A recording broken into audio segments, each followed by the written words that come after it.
ఇక్కడ పల్లా రాజేశ్వరరెడ్డి గారితో ఎలాంటి అభివృద్ధి కార్యక్రమాలు జరుగుతున్నాయి? కాంగ్రెస్ ప్రభుత్వం అధికారంలోకి వచ్చి సార్ 6 గ్యారెంటీలు ఏ విధంగా అవుతున్నాయి? నేను పట్టుకుంటాను మీరు వదలండి. ఏం గ్యారంటీలని అన్ని హామీ ఇచ్చిండు కానీ ఏది అమలు లేదు. ఇప్పటికీ రైతు బంధు అనేది 2 మాటలు వచ్చేది, రైతు బంధు పోయింది. లేడీస్కి ఇంటికి 2500 ఇస్తానన్నాడు, అది లేదు. మాకు ఎప్పుడైనా నీళ్ళు చెరువులకు నీళ్ళు వచ్చాయి, నీళ్ళు బంద్ అయినాయి. ఇక అది గ్యారంటీలు ఇచ్చిన ఒక్కటన్నా అమలు లేదు. టీఆర్ఎస్ పార్టీ 2021 నుంచి పార్టీలో పనిచేసుకుంటూ బాగా ఉద్యోగం చేసినా నాకు సిద్ధారెడ్డి అక్కడ నుంచి బాగా పనిచేస్తున్నాం. 2 మాటల సర్పంచ్గా పోటీ చేసిన, ఎంపీటీసీ గెలిచిన, మంచిగా చేస్తున్నాం. పార్టీ ఇప్పుడు మాకైతే రాజేశ్వరరెడ్డి వచ్చి పర్లేదు.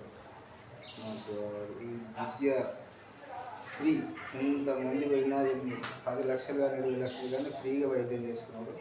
ఆయనకి తిరుగులేని ఎమ్మెల్యే మాకు మంచి ఎమ్మెల్యే మాకు వచ్చిన ఆయన ఎప్పుడైనా ఆయన మూడు ఇచ్చేంత అది లేదు, అంత మంచి ఎమ్మెల్యే దొరుకుతుంది మాకు. కానీ అభివృద్ధి అంటే ఇక అక్కడ వాళ్ళే ఏమి ఇచ్చేది లేదు ఇప్పటివరకు. మాకు కేసీఆర్ ఉన్నాక కాలువలు పనులు చేయించిండు. ప్రాజెక్టు కడితే ఆ ప్రాజెక్టులకు రైతు వేదికలు ఎన్ని జిల్లా కలెక్టర్ ఆఫీసులు తక్కువ పెట్టి వాళ్ళు ఆర్థిక పెట్టయితే లేవున్నా అప్పు చేసి నేడిపోతుంది. ఇప్పుడు కాలువల పడి జాగ్రత్త రిజిస్ట్రేషన్ గవర్నమెంట్ చేసింది. అది గవర్నమెంట్ ఆస్తే కదా, పైసలు అయితే వేస్తే తిండే తాగలే కదా. ఇప్పుడు కాలువలు తీసిన కాలువలు దున్నే ఉన్నాయి. ఇప్పుడు ఆయన బిర్లైలే కేసీఆర్ తీసిన కాలువల పడి తీసుకొని పోయి నీళ్ళు అడుగు వాగు పంట ఇడుతున్నారు అనవసరంగా. కానీ మాకు నీళ్ళు ఇడిచిపెట్టి అది చేసుకుంటాం. మేము అప్పుడు మస్తు కష్టపడి చెర్లలోకి నీళ్ళు తీసుకొచ్చినాం, వాగులు వారిచ్చిన ఎండాకాలంలో దున్నే చేసినాం. కానీ ఇప్పుడు పట్టు లేకుండా అయిపోయింది. ఎవరిని అడగాలి ఏం చేయాలనేదే అది కాకుండా అయిపోయింది. మా ఎమ్మెల్యే సార్ మస్తు ఫోన్ చేస్తాడు, డీకి ఫోన్ చేస్తాడు, ఈకి ఫోన్ చేస్తాడు. ఫోన్ చేసి మస్తు కొట్లాడితే ఇవ్వడానికే ఇది ఇవ్వద్దు అనే కక్షలో ఉన్నాడు. ఎందుకంటే అనుకుంటే టీఆర్ఎస్ వచ్చింది కాబట్టి కాంగ్రెస్ వస్తే మంచిగా అనే వాళ్ళ ధోరణి ఉంది. మా ధోరణి ఏంటంటే వీళ్ళు వచ్చి నుంచి అది కూడా 10 రూపాయల పని లేదు, ఏమీ పని చేసింది ఏమున్నా వాగడం అంటే అడ్డగోలు బూతులుగా వాగడం ఎందుకు? అదే మాట్లాడాలి, గిట్ల చేయాలని మాట్లాడుకోవాలి. బూతులు ఒకటి పాదాలు పెంచుకోవాలి, అవసరం కాదు అది. అంతా నేను చెప్పంటే కాదు. కానీ ఇక అభివృద్ధి అయితే ఏం లేదు, అభివృద్ధి అనే సమస్య లేదు. రైతు బంధు బంద్ అయిపోయింది. రుణమాఫీ అన్నాడు, రుణమాఫీ కొంతమందికి వచ్చింది, కొంతమందికి రాలేదు. కళ్యాణ లక్ష్మికి పెళ్ళికి తులం బంగారం అన్నాడు, ₹1,00,000 అన్నాడు. ఆ బంగారం మీ కేసీఆర్ పెట్టిన పథకాలు ఇప్పటి వరకు గవే నడుస్తున్నాయి. అవి కూడా చక్కగా ఇప్పుడు సంవత్సరం మించుమించు 6 నెలలు 7 నెలలు ఇంతవరకు ఒక చెక్కు రాలే పెళ్ళిళ్ళు చేసుకున్నాం. అన్నీ ఎక్కడెక్కడ కుంటు పడిపోయిన పనులు చేద్దాము, తీసుకురావాలి, ఇది చేయాలనేది ఆలోచన లేదు ఆయనకు. అసలు ఎందుకో ఏం చేద్దామనుకుంటున్నా అసలు నేను మళ్ళీ అనిపిస్తుంది. సార్, గతంలో మాజీ ఎమ్మెల్యే ముత్తిరెడ్డి గారి హయాంలో ఎంత మేరకు అభివృద్ధి చెందింది సార్? ఇది మన మాకు మంచిగా మేము కష్టపడైనా కానీ మాకు 20 కోట్ల పని చెక్ డ్యామ్ కట్టించింది వాళ్ళ మంచి. ముత్తిరెడ్డికి మాకు తెలంగాణ నిద్ర పోకుండా ఓన్లీ ఆడకాలు తీసుకురాపోరు, ఆడదిగిపోయింది, ఆడపోరుగా తెలంగాణ నిద్ర పోకుండా మమ్మల్ని పని చేయించుండు. ఆయన చేసిండు అభివృద్ధి పర్లేదు, ఆయన ఖరాబ్ చేసిన మంచిగా చేసిండు. కానీ కాకపోతే ఏంటంటే రాజేశ్వరరెడ్డి అది ఏదో కేసీఆర్ దగ్గర ఉన్నది, ఇక్కడ టికెట్ తీసుకొచ్చుకున్నాను. ఆయన కొద్దిగా ఆరోపణలు ఉన్నాయని చెప్పని ఆయనకి దిబ్బంది పెట్టి ఈయన గెలిచిండు. మంచి వ్యక్తి. మాకు ఎమ్మెల్యే అంటే మన బంగారం. మాకు అంటే మా ఒక్కరికే కాదు, అన్ని పార్టీలకు మంచి ఎమ్మెల్యే. అందరూ అదే కోరుకుంటూ రేపు పొద్దున ఎలక్షన్లు వచ్చినా కానీ ఆయనకు తిరుగులేని ఎమ్మెల్యే. సార్, ఇక్కడ కొండపోచమ్మ సాగర్ నీళ్ళు కూడా మీకు వస్తాయి కదా సార్, ఎందుకు వినియోగించుకోలేకపోతున్నారు? ఇప్పుడు ఆయన ఉన్నకాడ నీళ్ళు ఆయననే దిగకపోతున్నాం. మాకు ఒకనాడు ఏదో ఇచ్చినట్టు ఇడ్స్ ఓపెన్ చేసి ఒకటే రోజు ఇక మన కొన్నేసరి దాకా అందినే బంద్ అయ్యింది. నీకు ఇడ్స్ లేదా పంపులే స్టార్ట్ చేస్తలేదు. పంపులు స్టార్ట్ చేస్తేనేమో నీళ్ళు వస్తాయి, పంపులే స్టార్ట్ చేస్తే అక్కడ నీళ్ళు లేవు. ఇప్పుడు ఏమన్నా మరణ సాగర్ నుంచి పోతున్నాయి అటు నీళ్ళు. ఈ కొండపోషం చెరువులకు నీళ్ళు రాలేదు, ఆ డ్యామ్లకు మాకు వస్తుంది. సార్, ఇప్పుడు మీ హయాంలోనే బెల్ట్ షాపులు కూడా పెంచడం జరిగింది అంటున్నారు సార్, ఇది ఎంతవరకు వాస్తవం? ఇప్పుడేం కాదు సార్, అది ఎందుకంటే ఎప్పటి నుంచో బెల్ట్ షాపులు కొత్తగా లేవు, ఇప్పుడు కొత్తగా వచ్చినాయి కాదు. అది ఎందుకంటే ఇప్పుడు ఈ రియల్ ఎస్టేట్ వచ్చుడుతోటి మంచి చాలామంది అది కేసీఆర్ వచ్చినప్పుడు రియల్ ఎస్టేట్ ఫుల్ ఉంచుకుంది, అందరూ బాగుపడ్డారు.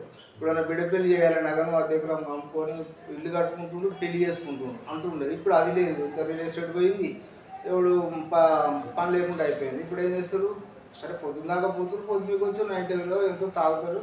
అది కామన్, ఇప్పుడు కాదు కదా, వెంకటి నుంచి తాత ముత్తాతలప్పుడు ఇక్కడ సమాజం కొత్తగా తెలిసాక కొత్తగా. సార్ ఇప్పుడు 6 గ్యారెంటీలు ఒకటైన ఉచిత బస్సు బీఆర్ఎస్ ప్రభుత్వం ఎందుకు ప్రవేశపెట్టలేకపోయింది? ఉచిత బస్సు అంటే మరి ఇప్పుడు ఒకరొకరు 1,50,000 2,00,000 జీతం ఉన్న చూద్దాం బస్సులోనే పోతుంది. ఇప్పుడు ఎవడు పేదోడికి ఉన్నదంటేనేమో అది వేరు మాట, అందరికి అదే అయింది. అంటే నేను అనొద్దుగా నేను అది కాదు, కానీ దాంతో ఉపయోగం ఏంటి?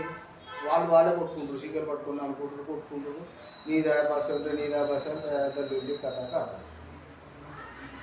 సార్ మీ గ్రామంలో చాలా వరకు రుణమాఫీ కాలేదు, రైతు బంధు పడలేదు అంటున్నారు సార్. ఆ బ్యాంకర్లు కూడా ఎవరు పట్టించుకునే పరిస్థితి లేదంటున్నారు. వాళ్ళకి ఎలా మీరు పరిష్కరిస్తారు అలా సమస్యలు? ఇప్పుడు మేము పోతున్నాం, ఏ దగ్గరకు ఆడిపోతే ఇది సరి చేసి ఇస్తారా అని చెప్పని ఈ దగ్గర పోతాం. ఏ దగ్గరికి పోతే మా దగ్గర లేదు, బ్యాంక్ ఫాల్ట్, మీరు మేనేజర్ని అడుగుతుంటారు. మరి ఏంటిది ఆడిపోతే ఈడికంటారు, ఈడిపోతే ఆడుకుంటారు, మరి ఏంటిది కదా. ఇప్పుడు ఆధార్ కార్డు లింకు సరిగా లేదంటే అది చేయించినాము. మన 2020 నుంచి 18 నుంచి మాఫీ చేస్తా అన్నాడు. సరే అంతకంటే మొదలు మాఫీ అయితే అని కట్టలేకపోతే అవి మేము చిన్నకంటే టైం మీదుకున్నది, నేను అవి షూట్ ఇవ్వాలి. అది ఏది చేసిన అందరికీ పేదమనే కానీ ఏది నిబంధనలు లేకుండా అందరికీ ఒక్కసారి చేసుకుంటే మంచిది. ఇది అదొకటి లింకులు పెట్టడానికి చాలా మందికి మాఫీలు కాదు. సార్ ఇప్పుడు సర్పంచ్ పదవులు ముగించి 10 నెలలు కావచ్చు సార్. స్పెషల్ ఆఫీసర్లు వచ్చిన తర్వాత ప్రజలకు అందుబాటులో ఉండలేరు, అభివృద్ధి కూడా కుంటుపడుతుంది, ప్రజలు వాళ్ళ ఆవేదన వ్యక్తం చేస్తున్నారు. దీనిపైన మీరు ఏమంటారు సార్? అవును సార్, ఇప్పుడు స్పెషల్ ఆఫీసర్ నాకు చెప్తే ఊర్లో ఉన్న బాధలు కడుపు నొప్పులు వాళ్ళకి ఎందుకుంటాయి. ఇప్పుడు మేము ఉన్నామంటే ఇప్పుడు నేనే కాదు, ఇంకెవరు సర్పంచ్ ఉన్నప్పుడు ఊళ్ళో కడుపు నొప్పి ఉంటుంది, వచ్చి జనం మొత్తం అడగాల్సి వస్తుంది. మీకు ఇది ఉన్నది అని చెప్పండి, చెప్తే మేము ముంగటపడైనా కానీ ఏడు పోవాలి, జనగాం పోవాలి, ఆ కలెక్టర్ దగ్గర పోవాలి, ఎంఆర్ఓ దగ్గర పోయి పోట్లాడే పని చేసుకుంటారు. వాళ్ళకి ఏం అవసరం వస్తారు, ఎప్పుడు అది చుడుసుదలేదు, అంత బంద్ అయిపోయింది. స్టార్టింగ్లోనే స్పెషల్ ఆఫీసర్ ఉన్నప్పుడు ఒక 15-20 సార్లు మీటింగ్లో వచ్చారు, ఇక అంతే తప్ప ఇప్పుడు వాళ్ళతో వస్తుంటారు ఏమన్నా సెక్రటరీలు, ఇక వాళ్ళు ఇష్టమే అలా లేక వాళ్ళు అభివృద్ధి చేసి అక్కడికి వెళ్ళే వస్తారు. సర్పంచులు ఉంటేనేమో సెంట్రల్ గవర్నమెంట్ ఫండ్స్ ఏదో ఫండ్స్ వస్తుంది, అవి లేకపోయినా ఆడ బంద్ అయింది, ఈడ బంద్ అయింది, అభివృద్ధి అన్న ముచ్చట లేదు. సార్ మీ ప్రభుత్వం ఉన్నప్పుడు ఎంపీటీసీలకు ఎలాంటి గౌరవం దక్కింది సార్? ఇక ఎంపీటీసీలకు దక్కలే, సర్పంచులకు దక్కలే. కాకపోతే ఆ వచ్చిన ఏదైతే ఉందో జనానికి కేసీఆర్ ఎవరికి రూపాయి లంచం తీసుకోకుండా, ఎవరిని ఏది కాకుండా డైరెక్ట్ ఏది వచ్చినా జనానికే చేరినాయి తప్ప ఒక లీడరు పోయి నేను ఫైలో చేసి నేను చేస్తా, నేను చేసిన ఇది వస్తాయి అనే సమస్య లేకుండా కేసీఆర్ అన్నీ చూసుకున్నాడు, ఆయననే చేసిన అందరికీ. ఎవరికి పని లేకుండా ఇప్పుడు అదే జనంలో మాకు పని చేయలేదు కమ్ముడు కూడా మాకు పనే చేయలేదు, ఈయన చేసిన ఆయన చేసిన, అది కాకుండా ఎలాంటి తప్పు తిట్ల పడకుండా ఏది లేకుండా తనే చూసుకుని అన్నీ ఆయనే చేసిన. మీరు చేసిన అప్పే తీరుతుందా అంటుంది సార్ గవర్నమెంట్, మరి మీకు ఎలా నిధులు వస్తాయి సార్? ఇప్పుడు అప్పు అంటే నీకు ఆస్తులు కొనిచ్చిండు, ఆస్తులు ఉన్నాయి వచ్చాడు. ఇప్పుడు కాళేశ్వరం కట్టిండు, అది చెడిపోయేది కాదు కదా, కాలువలు వచ్చినాయి అవన్నీ చెడిపోయేది కావు కదా, స్టాక్ ఉండే పద్ధతి. దాన్ని నాకు ఇప్పుడు మనకు లేక అప్పు చేసి ఇల్లు కట్టుకుంటాం, ఇల్లు కట్టుకుంటే తీర్చుకుంటాను తప్ప నేను అదే కానీ ఇక నేను బయకాడ పెట్టుబడి పెట్టా, నేను ఇది చేయ అది చేయని దీన్ని చూసుకుంటూ కూర్చుంటాయి కదా. నువ్వు పని చేసుకుంటూ పోతుంటే అన్నీ వస్తూనే ఉంటాయి, అన్ని అప్పు తీరుతుంది అన్నీ అవుతాయి. నువ్వు ఏం చేయక అదే అప్పే కడుతున్నావు, అప్పు లేదు అప్పు లేదు, ఇలా చేసిందే లేదా అప్పు ఎక్కడికి వెళ్ళి ఆయన చేసిన మొత్తం ఆస్తులు సంపాదించి పెట్టిండు. ఇప్పుడు కలెక్టర్ ఆఫీస్ పెట్టిండు, అది ఖరాబ్ అయ్యేదా? ఇప్పుడు రైతు వేదికలు కట్టిండు, ఖరాబ్ అయ్యేది కాదు కదా. రైతు అన్నట్టు కూర్చొని మీటింగ్ పెట్టుకొని కూర్చోవాలి, మాట్లాడుకోవాలి, చేసుకోవాలి, అది కట్టిండు. అది పెట్టుబడి దానికి 20-25 లక్షలు అయినాయి, అది ఖరాబ్ అంటే కాదు కదా.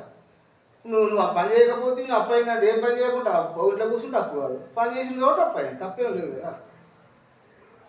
ఓకే సార్, ఇప్పుడు బీసీ వర్గీకరణ పైన మీ అభిప్రాయం ఏంటి? బీసీ అంటే ఇది వరకే ఉన్నాయి అన్ని.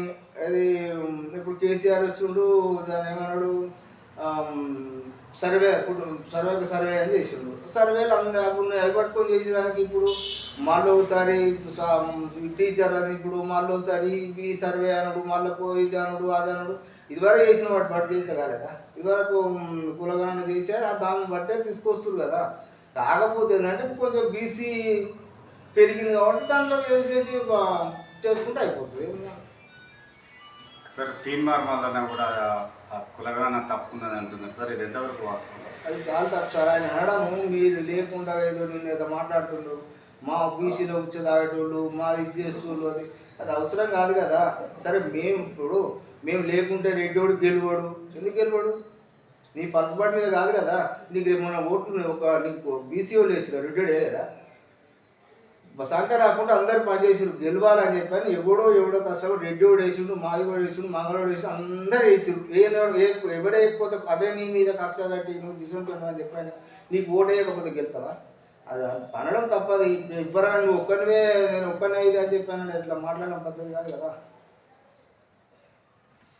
మీరు ఎలా స్పందిస్తారు సార్ ఈ విషయంలో?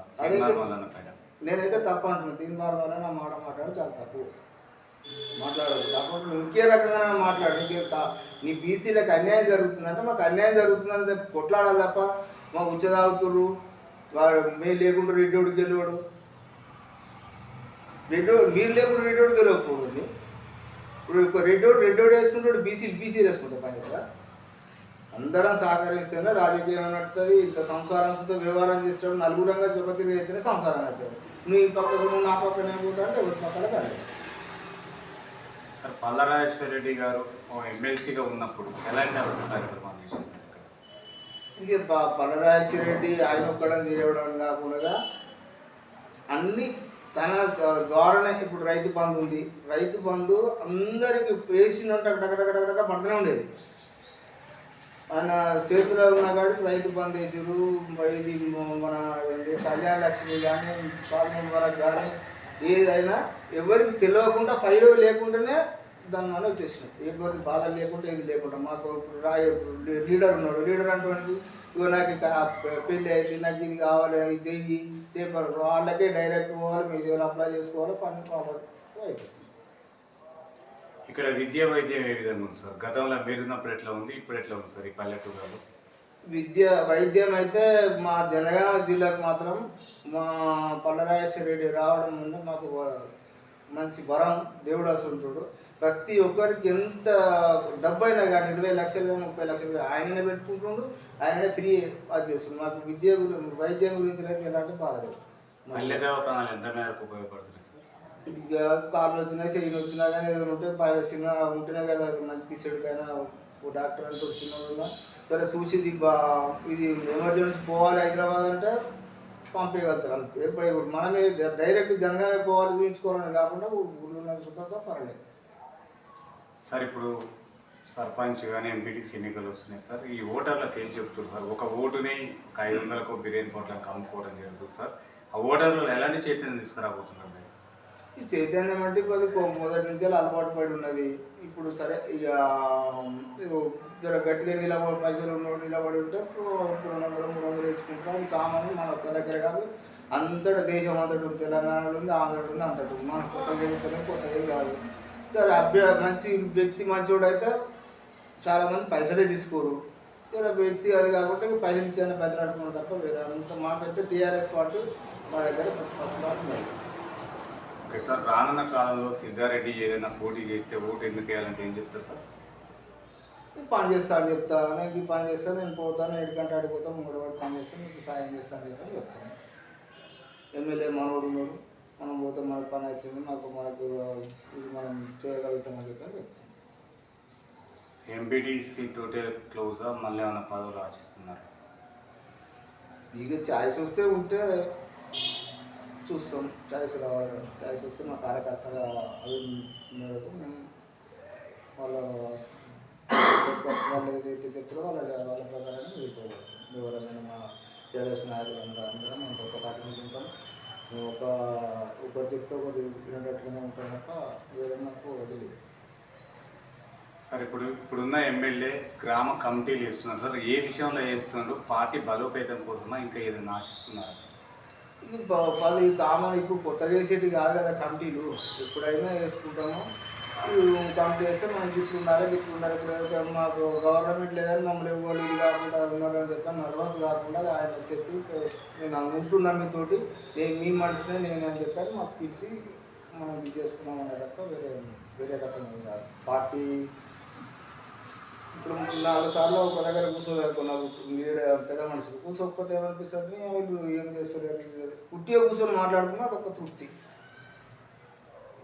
అందుబాటులో ఉంటున్నారు సార్ ఎమ్మెల్యే. ఉంటుంది. మాకు ఎప్పుడు పడితే ఎప్పుడు ఫోన్ చేసినా కానీ ఒకరు తప్పినంత బిజీ పని మీద ఉన్నా కానీ ఒక 5-10 నిమిషాలలో మళ్ళీ తనే ఫోన్ చేస్తాడు ఏది నేను మంచి సేవలు తెలుసుకొని సార్ రానున్న ఎన్నికలలో మీ మండలంలో ఎన్ని సర్పంచ్ స్థానాలు గెలుచుకోబోతారు సార్? ఇగో మాది మేము చెప్పుకుంటాం మాకు ఉన్నాయి 23 సర్పంచులు 23 గెలితే అని అనుకుంటాం మా మండలంలో. మీకు 1-2 ఇప్పుడు సర్పంచ్ ఎలక్షన్ ఏంటంటే వ్యక్తి కొడుతుంటుంది. ఇప్పుడు వ్యక్తిని బట్టే ఉంటుంది సర్పంచ్. ఇది పార్టీ గుర్తు కాదు కదా. ఎంపీటీసీలో కాడికి వచ్చి పార్టీ గుర్తు దాన్ని ఏదన్నా అయితే పార్టీ గురించి పట్టించుకోవడం చేయాలని చెప్పని చేస్తాం. Okay sir, thank you. చూస్తూనే ఉండండి మీకు తెలియదు.